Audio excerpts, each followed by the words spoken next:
This video is sponsored by Bai. Yes, really. Pokémon is the highest grossing media franchise of all time, and as such, there's no shortage of merch in stores and even little AR demons on the streets thanks to Pokémon Go. In Japan, there are even entire Pokémon-themed stores called Pokémon Centers. But I have an obsession, a problem, and simply going to Target to spot the various Lego sets and Pikachu plushies isn't enough for me. I want to go to an entire Pokemon-themed place, and I don't just want to shop. I want to meet Pikachu. I want to ride Pikachu. That came out wrong. Though my oddly specific desires may never be fulfilled again, there was a brief, beautiful period in 2005 when Japan's Poképark offered its guests all of this and more. I ain't talking about the Wii game, I'm talking about the official Pokemon theme park. They actually did reuse the logo from the theme park for the game though, fun fact. The Poképark is rich in its history, but unfortunately sparse in its documentation. And I personally only learned about it in December of 2021, when I saw this mind-bending photo of a Rayquaza-themed roller coaster being overseen by the cast of the hit film, Madagascar. I needed to know more, so over the course of the following 6 months, I dug up every piece of info I could find, all for the sake of documenting this forgotten history and spreading the word. Allow me to set the scene and tell you the story of Japan's Poképark.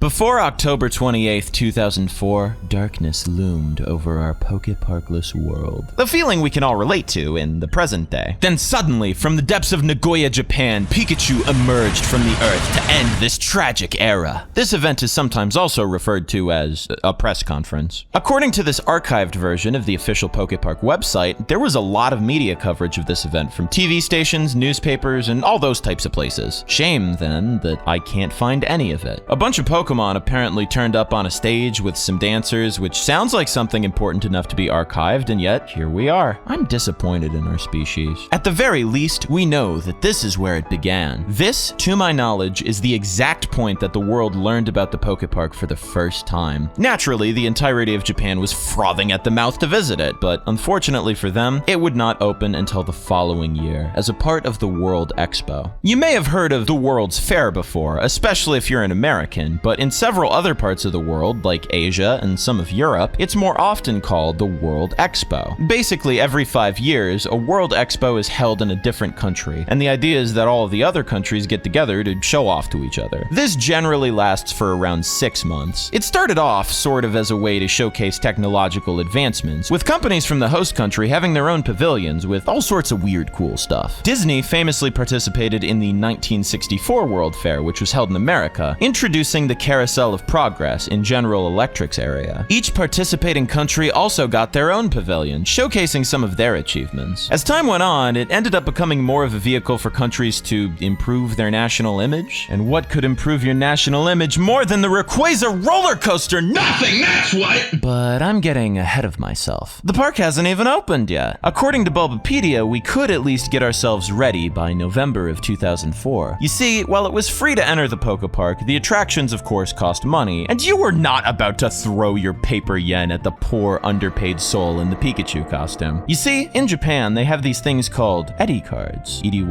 I don't know. You buy the card and it's empty and you fill it with your money. The park would have this little ATM looking guy where you could add funds to your Edi card. You didn't have to wait for those gates to open up though, because you could order some special Pokemon themed Edi cards months before the park opened. My wallet feels empty just looking at these. I'll probably never own one, and that fact makes me sad. So I think we're gonna have to change the subject now. When's the park opening? March? That's like 4 months away! What did people even have to look forward to until then? Oh, any good anime?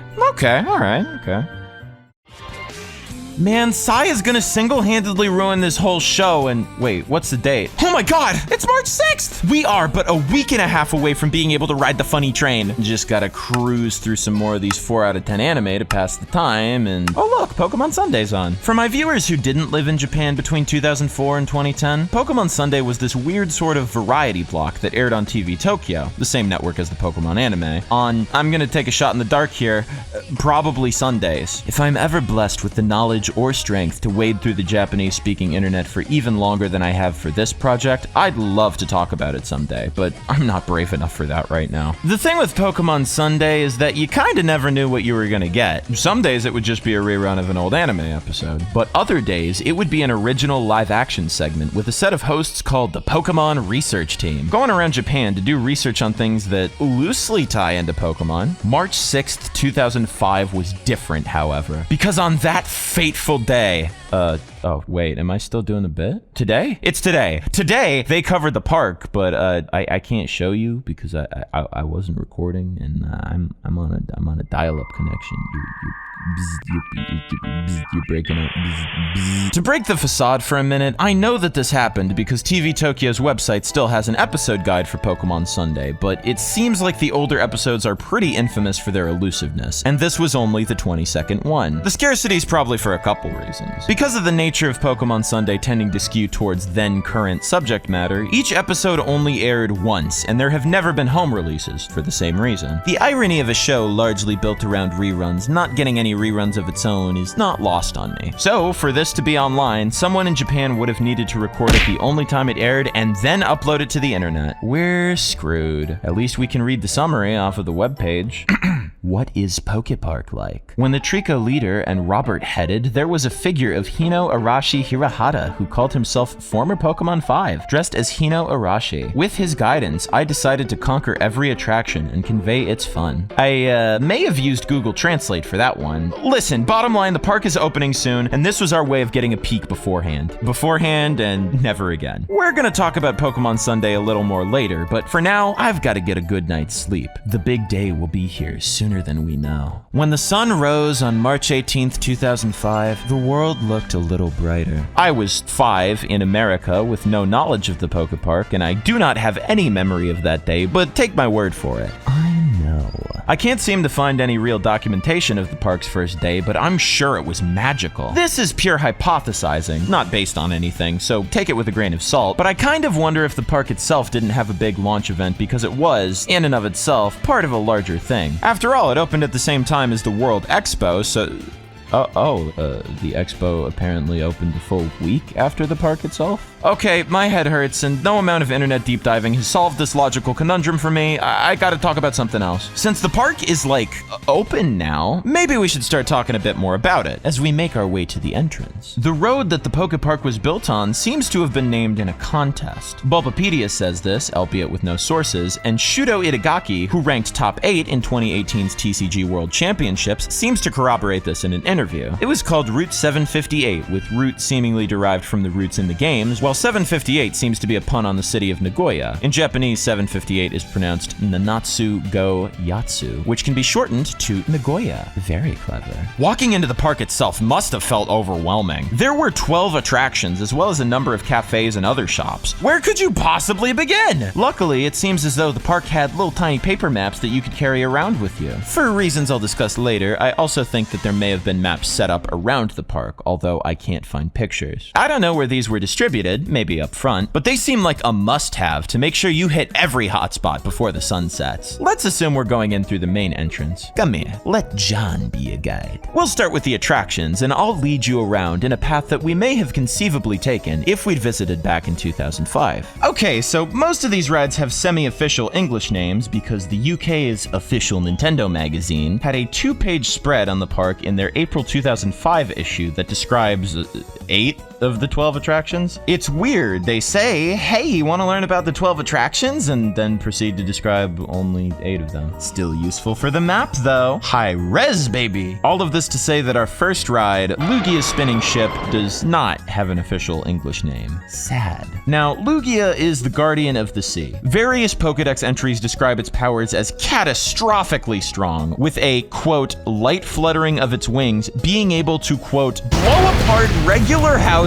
Those wings are also said to cause 40-day storms when they flap, presumably at their average intensity. Lugia tends to show up when storms happen. I assume the ones that it starts. Most of the time, it stays at the bottom of the sea because, quote, its powers are too strong. This is a spinning teacup ride for small children that looks to run on the slow side, if I'm being entirely honest with you. A perfect fit. It's hard to get a particularly good look at this one, but it seems like the theming is immaculate. The teacups are very nice yellow, green, and pink colors with what appear to be pictures of Pokemon on them. There are Pokemon printed on the exterior of the ride too, with beloved fan favorites like Clamperl and Quillfish. Lugia itself exudes a great power over the ride from the center, though the Pelipper sitting up top kinda looks larger than it, which is a bit strange. Overall, we're off to an excellent start, especially if you like water Pokemon. That blue and white color scheme tickles the soul. My sailor soul. Yar har. I should also point out that all of these rides have music playing to accompany them, but unfortunately, I'm not quite able to make out what song this is. Could be from the anime, not sure. I won't be pointing out the music for every ride, but rest assured, it is there, unless I say otherwise. Let's continue with the whole legendary Pokemon theme and make our next stop on the Alzamar Gondola cruise. Alzamar is of course the city that Pokemon Heroes takes place in, based on Venice, Italy. Fittingly then, this is one of those swinging pirate ship rides, or I guess swinging gondola ride, featuring Latios and Latias on the ends of the boat. Again, we've got very nice theming with a vibrant red and blue color scheme. I like the touch of the red seats being on Latios' side while the blue ones are by Latias. Gotta get that contrast. I like the epic sign, as well as the clouds caressing our Eon duo. Did you know that's what they were called? I forgot about that, I had to Google it. The booth that I'd imagine the operator stood in uses this red and blue as sort of an accent for the white that covers most of it, and fittingly features another pair of red and blue Pokemon, Plusle and Minun, standing on top of it. They're not actually in the movie, so I'm docking points for accuracy, but beggars can't be choosers, I suppose. If you watched Jirachi Wishmaker back in the day, you might remember the Pikachu short, Gotta Dance. So as you can imagine, the attraction Gotta Dance Tour uses that short as inspiration, even featuring its end song, Poka Odoka? To get the vibes going. That was also an end theme for the Japanese airings of Pokemon Advance for a while, by the way. The song absolutely bops. I especially like the Maddie Blaustein version, which makes it all the more fitting that the ride moves at the blistering pace of a snail. I guess a Slugma if we're doing the whole Pokemon themed stuff. This is, another little kid one, I guess. I don't know what you'd call this. You got little carts spinning in a circle. It looks real nice. I quite like the musical theming and bright colors, along with the beautiful little Pokemon on the carts. I'm glad the music-themed ride makes sure to include the GOAT, Ludicolo, along with Loudred, Whismur, and, is Wobbuffet a musical Pokemon? Sure, I guess so. Pretty confused at the seeming absence of Meowth, though, considering that this ride is themed after a song he sings. You'd figure he'd be the main centerpiece, especially because he's such a popular character. More docked points. Shame on you, Poképark. Shame. You guys like Destiny Deoxys? Boom, Rayquaza Coaster. The peak of human achievement. Twister, Fury in the Sky, has this amazing Rayquaza card and a dope statue of Deoxys in the center to tie the theming all together. Shout out to the little glowy tentacles beneath it. That's probably not what those are supposed to be, but this is my headcanon. Shut up! The color scheme for everything here is a lovely red, white, and Deoxys green combo, featuring a good selection of Hoenn Pokemon on the banners, like Skarmory and Solrock. This coaster doesn't seem to have any music associated with it, but maybe that's just because it's so loud. Rawr. Our next entry has so little written about it that I'm gonna be real with you, I'm not even entirely sure that this building is it. Frankly, I just assume it's here because I don't know what else this could be. But I'm gonna try to explain this regardless because it's the Safari Zone! I love the Safari Zone. According to the hastily Google translated description on Nintendo's Japanese website, the goal here is to get all the hidden Pokemon with a Monster Ball in one hand. Commemorative photos can be viewed online with your ID and pass. One problem, website Areno. Pokemon are not real. I was told they are in fact not creatures in real nature and do not exist outside of the video game. How am I supposed to catch all the hidden Pokemon if there are none in this realm? Looks like there were a lot of screens and computers there. Was that where all the Pokemon were? What kind of a life is that? Another snippet from that website mentions that you can view a video. I somehow doubt that there was a significant augmented reality aspect to this, considering it was 2005. But come on, look at the beautiful jungle. Look at those real-life safari balls. The website makes it sound like they lit up. Do you guys think they made noises too? It's a bit of a shame that this beautiful depiction of nature is tragically bound around to the very screens chaining us to the virtual world, away from the outdoor bliss of the Poképark. But there's a good chance this was a fun time. Couldn't find a video though. Sad. The Team Aqua and Magma theming on the bumper car ride is absolutely pristine. On point, immaculate. The floor is split between red and blue, land and sea. And to tie it all together, we have a lovely statue of Groudon and Kyogre in the front, and some water. Splish splash. Is this area a reference to the games? Most of these things seem to be tied closer to the anime and the movies, except maybe the Safari Zone. I guess this particular ride is vague enough that it could also be a reference to the anime, but I don't see any weird orbs or possessed Pikachus in these pictures, so the jury's out. Something pretty weird about this ride is that it uses an arrangement of the Team Aqua and Magma battle theme from Ruby, Sapphire, and Emerald, but it doesn't seem to be from the anime, instead possibly being original.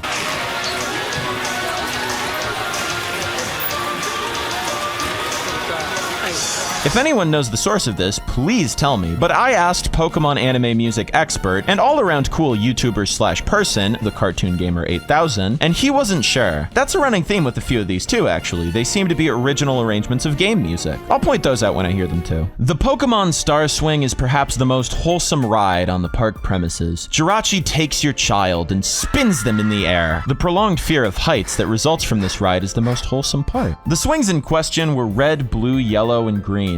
Just like the game! I love pretty much everything about the look of this one. The base of the ride has a lovely sky pattern with Pokemon like Illumise and Solrock, while the merry-go-round-esque top features Mew, Celebi, and Jirachi against clouds and stars. Everything about this look screams sweet dreams. This might be a good time to mention that the park remained operational at night, which I bring up because, oh my god, look at the lights on this thing. It's actually beautiful. There are few things on this planet I wouldn't give to ride the funny swing ride after the sun sets. Mew, Celebi, and Jirachi all wait for you at the front of the ride, which is adorable. I do feel like this ride suits Jirachi more than the other two, and this map of the park seems to agree with me. It actually shows Jirachi at the top of the ride, where it absolutely was not in real life. I suppose the Jirachi movie was probably fresher in the minds of children than the other two were, so I guess it makes sense. All three of them are my babies, and I love them. Moving on. Of course, no theme park would be complete without a merry-go-round. Horses wouldn't make any sense for Pokemon, so let's throw the legendary beasts in there instead. The most majestic of steeds. We have another merry-go-round top in its right place this time, with the pattern alternating between silhouettes of the Pokemon and the, like, Pokemon card elemental signs. I really like the Pokeball on the top, paired with the little red and white swirl. The sky backdrop is a bit generic, but I do like the inclusion of Growlithe, Delcatty, and Grovyle. It also matches with the green gates pretty well. This one uses an arrangement of the title screen music from the Gen 1 games, similar to older seasons of the anime.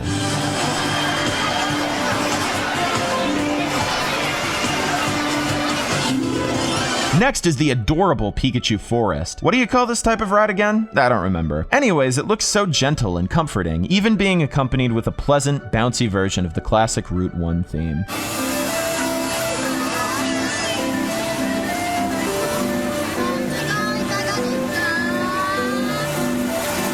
This one seems like a treat for smaller children and probably also my baby brain. Pikachu goes spinny in circle. Jonii happy. It appears to seat 4 people per chew, so maybe they could ride with their parents. Nothing to bond the family like flying corporate mascots. The forest backdrop is very soothing, yet indistinct. This really could have come out of any episode of the anime, or random forest from the games. Maybe that's the point, actually. It's familiar but not specific. Oh, wait, maybe it's supposed to be Pikachu's Goodbye. Bunch of Pikachus jumping around, forest. Makes sense. I'm gonna say it's a loose reference to that episode. Mudkip's Big Splash is one of those log flume rides. Except, much like every other ride at this park, it's better than any of those other stupid log flumes. This is a Mudkip flume. My gorgeously bright pastel boy makes a great vessel for this experience. I dig the protective shields to keep the water in the water ride, too. I'm not sure how much of like an opening part this ride has compared to other log flume rides, because all I'm seeing is the drop. It looks like they also added a Lapras to this at some point, as well as Chikorita and Totodile. They seem to be for show, and Lapras seems to be missing its fins, probably because it's partially submerged. Sounds like it's using the same music as the merry-go-round too, which, if it was indeed a new arrangement, is wonderfully cost efficient. Good job, Pokemon Company. All right, gamers, get your bags ready. It's time to take the train. My boys, the Pichu brothers, are conducting. Why Not and Munchlax are on the roof. We're going. The sleek red and yellow engine drives a series of green train cars decorated with many other Pokemon, including Dratini, Bagon, Torchic, and Meowth, among others. It would be driven around a track with 2 loops, circling some gorgeous scenery. These were a real sight to behold. Look at Charizard standing atop a little mountain while Snorlax takes a rest. Groups of Spinda and Spoink gather together to greet you alongside Squirtle and Vileplume. After a trip to the other side of the track, you get to see Onix digging through the sand, a Venusaur, and presumably its child, my friend Manic Pineapple's Smash Main singing a song, and Pelipper's ass.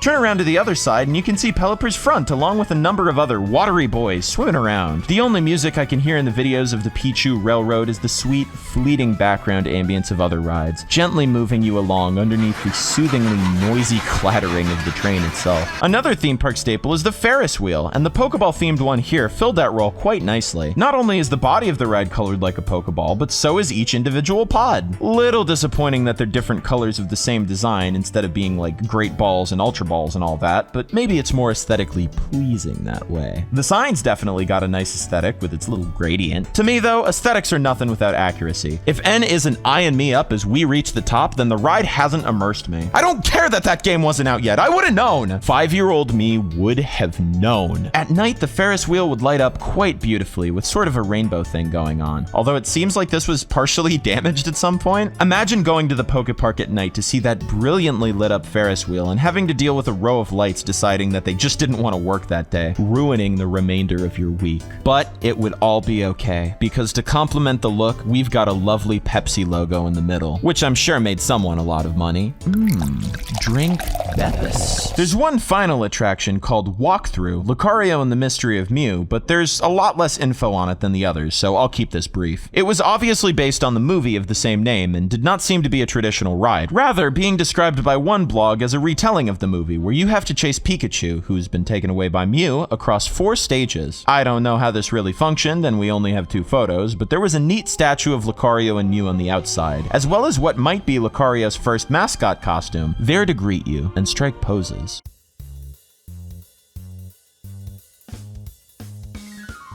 These all look great, but you're not gonna ride every ride and poke every mon all in a row. You gotta stop to get food and merchandise. You gotta consume. So, I'd like to take this opportunity to look at the miscellaneous locales littered about the park, including arcades, cafes, and shops. You okay there, friend? You're looking a little dehydrated. Perhaps parched? Thirsty? There's no better place to refuel than Meowth's Party Cafe, where you could order a variety of foods and beverages, like spaghetti, fried chicken, and Pokeball. I can't seem to find any pictures of the Pokeball food item, but I'm sure it was delicious and didn't taste like metal or plastic at all. You even got to drink out of Meowth cups. Meowth cups! Even better yet, you could get a parfait for dessert if you wanted. The food of the gods. The look of this cafe is, as the name implies, modeled after the Meowth's Party end song used during the Johto arc of the Japanese anime. English-speaking fans may remember it from being featured in Pokémon Channel, fully animated in CG. There was also that GameCube tech demo modeled after it for all my gaming mysteries aficionados. The cafe even housed a statue of Meowth with my boys in the Squirtle Squad, rocking the hell out. If there are any gearheads watching, I need to know what guitar he's using. I've got to buy the Meowth signature model. I hope the song played in this cafe 24/7 because it's a bop. Boppity boppity bop. The employees would have loved it, I'm sure. Moving on. Now you're full, but you need some entertainment, some nourishment for the mind. Why not visit the game corner? Just like in the game. We even have what appears to be the classic Match 3 game, recreated in big ol' physical fashion. And while to my knowledge there was no Team Rocket hideout hidden in this particular game corner's basement, there were a variety of other things to keep you entertained. You could do some magnetic Magikarp fishing, whatever this is supposed to be, and skee ball? Skee ball? I have completely abandoned caring about all the rides. This is better. I mean, the only thing skee ball was missing is Ghastly, and he's right here. I'm gonna stay forever.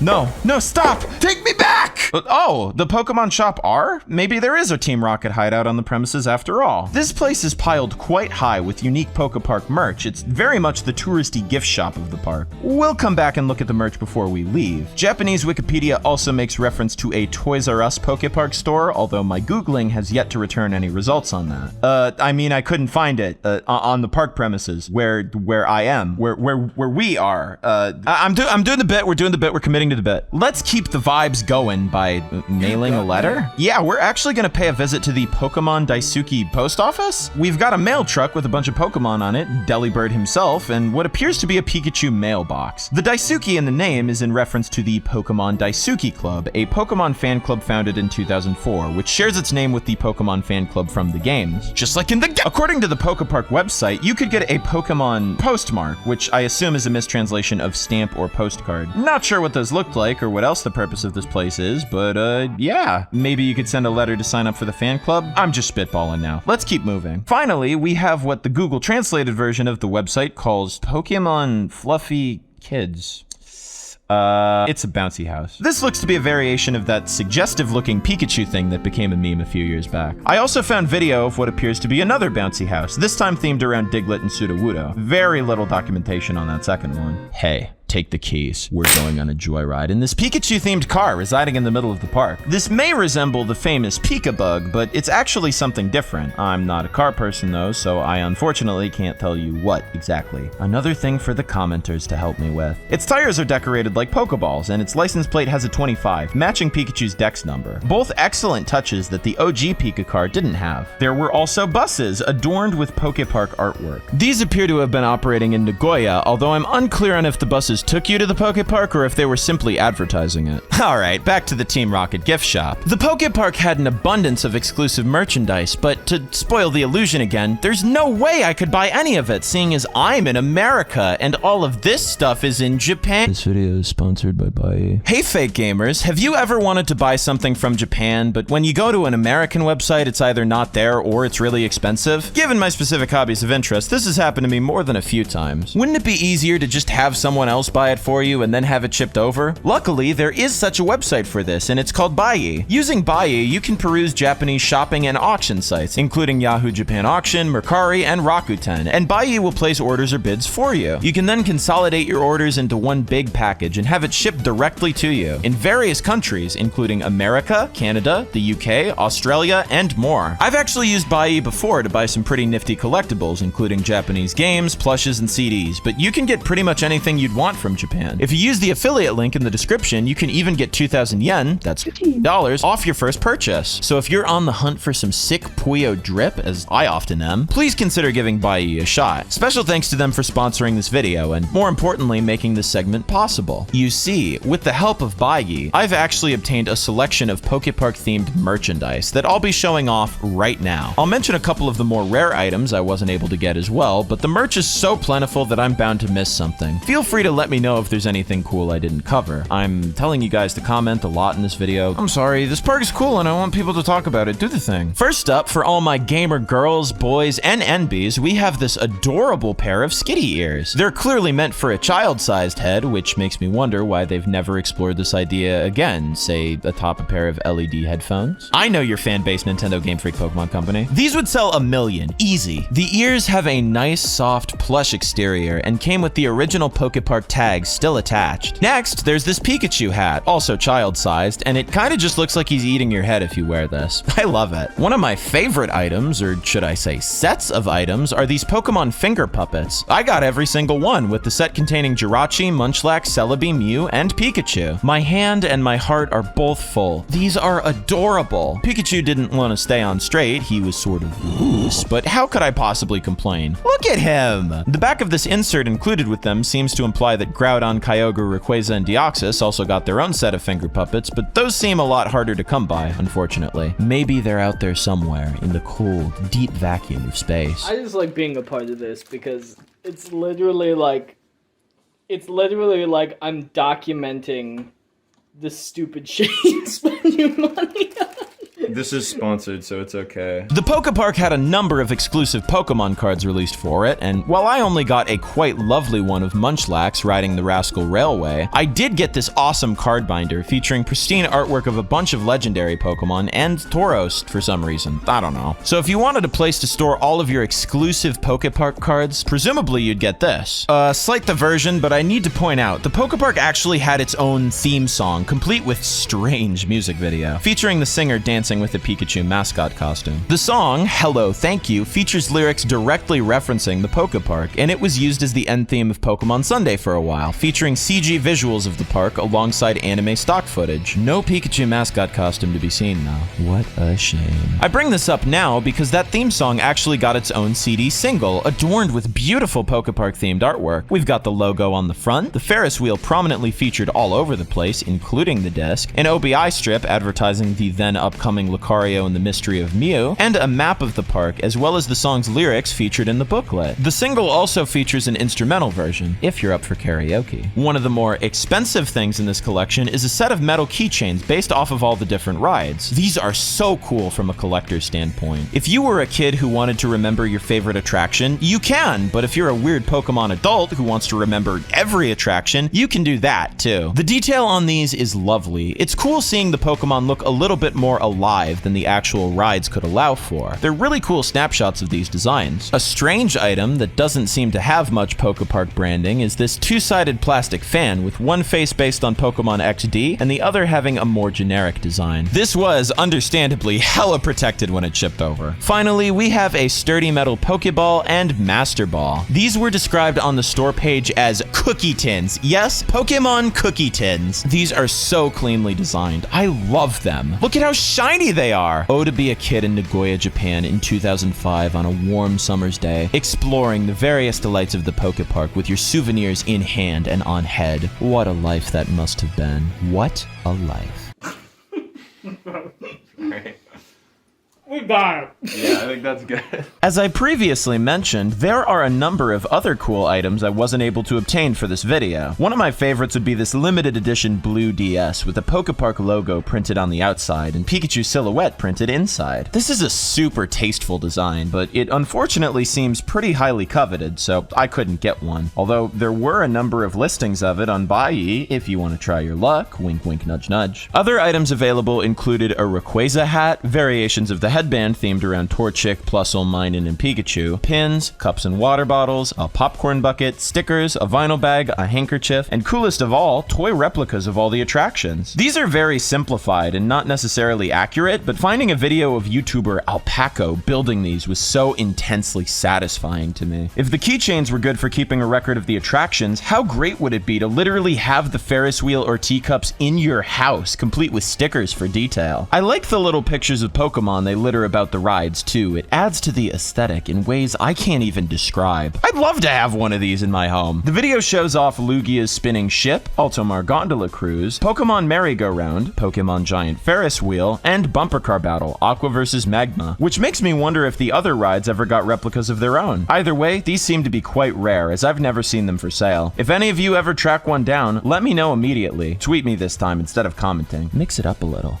Okay, that's great and all, but John, I play Pokemon games all gosh darn day. I don't even know how to go outside. What do I care about cards and headbands and junk? I don't care about nothing if I can't play it on my Nintendo DS. Well, I've got some good news for you, my sheltered friend. Or I would if it was 2005 and you lived in Japan, but just pretend you do, for me. I'm not gonna break character again for like 5 more minutes. If you were playing Gen 3 during your visit to the parks, there were actually a number of event Pokemon you could obtain. Specific info is vague and different sources say different things, so I'll try to compile everything together without saying anything like horrifically inaccurate. Starting March 18th and ending on May 8th, you could obtain eggs that would hatch into any of the following Pokemon: Psyduck, Pichu, Igglybuff, Corsola, Tailo, Surskit, Whismur, Skitty, Plusle, Minun, Spoink, Spinda, Cacnea, Corphish, and Wynot. It appears you could obtain these in Ruby, Sapphire, Emerald, Fire Red, or Leaf Green through Mystery Gift or DS download play for some reason. Not sure how that worked. Has this ever been the case with any other event Pokemon? Not that I can seem to find. Event Pokemon experts, do the YouTube thing that I've been telling everyone to do seemingly every other paragraph for like the last 10 minutes. You could also obtain a Meowth holding a glitter mail during the same time frame, although for some reason he wasn't in an egg. Old boy. Cerebi calls him a movie download, so maybe he was distributed in a different way? There was technically an anime short being shown at the parks, which we'll talk about later, so maybe it was related to that. Speaking of Cerebi, they also list events for the 3 Reggies, which took place in September, with the last day of availability being the 25th, the last day the park was open. If you happen to have your DS on you, you could also play an exclusive cup of courses based off of the 4 Deoxys forms in Pokemon Dash. I can't find any footage of these though, and the information is mega sparse. Lost media? Speaking of lost media, Pokemon Fishing Rally DS was an entire, game that was only available via DS download play. Okay, I mean, it's more of a mini game, it's not that deep, but still! For this game, you hold the DS horizontally, you push A to make the decrepit low poly arm cast your fishing line, and you catch some gosh darn water Pokemon. You reel in, again, by pushing A real fast, just like in the real Pokemon games, and you get a nifty little description of the Pokemon you catch. This game debuted at the Poképark, going on to be featured in Pokemon Center stores across Japan, as well as Pokemon Festa, an annual Pokemon convention that was held in Japan throughout the 2000s. When the game was featured at those Pokemon Centers, it even had its own little download machine with a high score screen. I'm unsure if the Poképark had this kiosk or not, but I figured I'd bring it up. Considering that this game was distributed via DS download play, the most finite of mediums, it's lost, like I mentioned. According to Pokemon archivist Dr. Lava, the game would delete itself after 12 hours, so even if you left your console on until the end of time, you would still be met with an unfortunate fate. I don't really know if there's any kind of conceivable way to find this one. We can only dream. Someone by the name of ManuRocker95 actually did do a pseudo remake of the game in Unity back in 2021, so if you'd like to play it, this is probably about as close as you're gonna come. Now I just need to construct a kiosk with an embossed DS logo on the bottom for authenticity. Now, unfortunately, all good things come to an end. On September 25th, 2005, the final day of the 2005 World Expo, the pearly gates to the Poképark closed for the final time. In Japan. Yeah, so for some reason, after the Poképark closed up shop in Nagoya, they hauled all that shit over to Taiwan? I'm unclear on why, and there's seemingly even less info out there on this iteration of the park, other than a pretty decent amount of photos and blog entries talking about it, so I'm gonna go off those, only really describing what's different. It'll be hard for me to say for sure what exactly was retained and what was removed from the prior park, but I'll make a few cursory notes here and there. Yeah, cool. Taiwan's iteration of the park opened its doors on June 23rd, 2006, and would remain open until September 24th, almost a year after it closed in Japan. When you walked up to the Golden Gates, you would be greeted by a big inflatable Pikachu and the lovely logo. The decor surrounding you was all in blue and yellow, matching the classic Pokemon branding nicely. The Pikachu costume and car were still present and accounted for, as were all the attractions, though they were arranged differently, which confused the hell out of me when I tried to look up maps and I found a Taiwanese one without knowing the difference. It's so confusing! This is actually why I believe they had signs with maps in Japan's iteration of the park too, because Taiwan had them. Although Taiwan had a couple things that Japan didn't, so I might be off base there. Among the things I've spotted in pictures of Taiwan's Poképark that I haven't found documented in Japan's version are a cute little popcorn stand with Pokemon-themed balloons, a Poliwhirl fan to keep guests cool, a rest area, an eating area, a demo area where you could play Pokemon XD, and a few other things I'd like to go into more detail on. First up is Pokemon 3D Adventure Find Mew, an anime short film first produced in 2005 and shown in select theaters. This actually does seem to have been shown at the original Japanese Poképark too, but I saved it for this section of the video because we have a picture of the theater it was screened in Taiwan, and not just a picture of the glasses. Hello Thank You even served as the 13-minute short's end theme, really tying it to this particular point in history. As the name implies, this is about Pikachu, Meowth, and apparently a whole bunch of other Pokemon, including most mythicals that existed up to this point, trying to track down Mew. I'm unclear on if they ever actually do, because this short is also lost media. It was rescreened 3 more times as late as 2020, but it's never gotten a home media release, so it remains a memory for several generations of children. Apparently these rescreenings actually swap out the Poképark end theme with something else, erasing the history of this incredibly obscure theme park, despite the short itself literally featuring the Ferris Wheel. Orville Redenbacher's 1997. On a related note, there's some miscellaneous footage of other original animation being shown at the Japanese park that I can't seem to find any further information on or context for. If anyone's got more info, hunt me down and blow dart it into my veins. Next is 123 Water Arrow Turtle Go. I feel like Google Translate might have had some trouble with this one. The blog post I'm looking at actually specifies that this wasn't in Japan, so I did good this time. This looks to have been a 6-player game where you try to run up a beach when Blastoise isn't looking, because if he sees you, you're getting blasted. blasted right back to the beginning. And when I say you run, I mean that's actually how you control it. Everyone stands on these little pads and runs, making their little 3D modeled Pokemon run also. It looks like the playable characters here were Skitty, Mudkip, Torchic, Munchlax, Pikachu, and Trico. Chalk up another entry on the Poképark Lost Media iceberg. Finally, we have the event stage. This is really cool to me for some reason. Young John would be over the moon running across the giant Great Ball on the ground and seeing all that beautiful shaded artwork on the walls. Here, events like Bingo, Big Battle, and Cheerleader Volume Showdown were hosted. Google Translate's still not helping me here, but you get the idea. We only really have info on the Bingo event. Like, there were prizes if you won. If you participated and didn't get a Bingo, you'd get a sticker. Do these stickers and Bingo cards count as lost media? The Poképark was a really interesting experiment to look back on. A perfect time capsule of the franchise as it existed in the mid-2000s, and a testament to its popularity in both Japan and Taiwan. As someone who's been absorbing raw Pokemon trivia for as long as my memories go back, it was bizarre to discover and attempt to document something with such scattered and limited info, not to mention hold its relics in my hands. There have been other attempts at Pokemon theme parks since then, and even rumors that Pokemon-themed attractions could make their way to Universal Studios, alongside other Nintendo properties, and the Poképark paved the way for all of it. I hope you enjoyed discovering all it had to offer with me. I'm Jonii, and I'm gonna try to get back in line for the Rayquaza coaster before the park closes for the day. Peace. Yeah, okay, I'm filming. Really. Alright, you filming? Yeah, hold on. I gotta get in like a hunched forward. Yeah, you should be hunched forward and I'll just...